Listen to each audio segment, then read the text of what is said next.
Assalamualaikum warahmatullahi wabarakatuh. Perkenalkan, nama saya Wisni Afifah Puspitasari dari kelas 10 MIPA 5 nomor absen 36. Di sini saya akan menyampaikan bab bakteri yang meliputi pengertian bakteri, struktur bakteri, bentuk bakteri, reproduksi, dan contoh-contoh bakteri.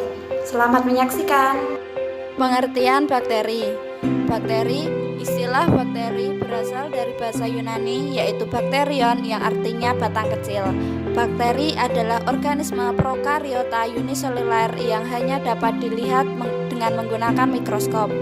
Maksud prokariota adalah memiliki inti sel tetapi tidak memiliki membran inti sel. Struktur sel bakteri. 1. Materi genetik. Materi genetik tersusun oleh asam deoksiribonukleat atau DNA kromosom. 2. Plasmid. Plasmid adalah suatu DNA di luar DNA kromosom. 3. Sitoplasma. Sitoplasma adalah cairan yang bersifat koloid dan berisi semua cairan ataupun zat yang diperlukan dalam proses metabolisme untuk menunjang kehidupan sel.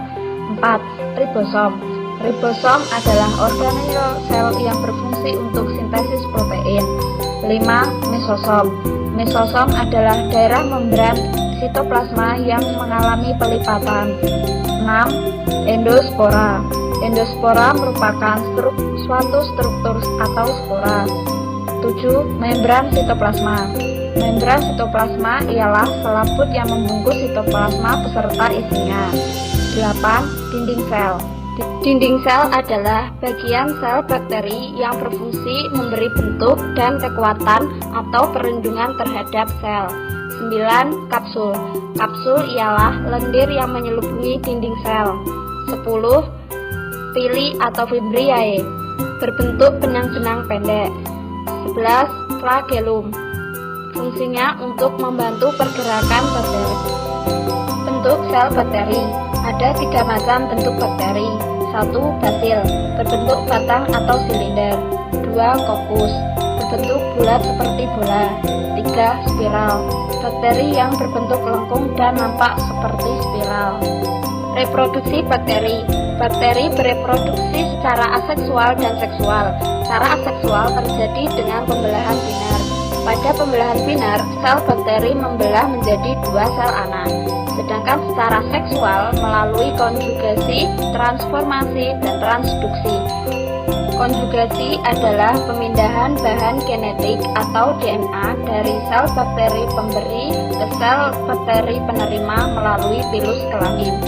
Transformasi adalah pemindahan potongan bahan genetik atau DNA dari luar ke dalam sel bakteri penerima.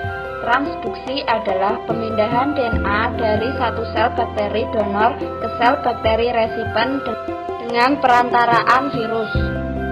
Contoh bakteri. Bakteri ada yang menguntungkan dan ada pula yang merugikan.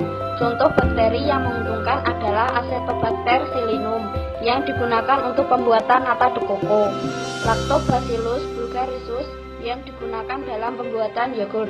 Sedangkan bakteri yang merugikan contohnya Treponema pallidum, penyebab penyakit kelamin sifilis, dan Salmonella typhi, penyebab penyakit tifus. Sekian dari saya yang dapat saya sampaikan. Apabila banyak kesalahan, saya mohon maaf. Terima kasih dan wassalamualaikum warahmatullahi wabarakatuh.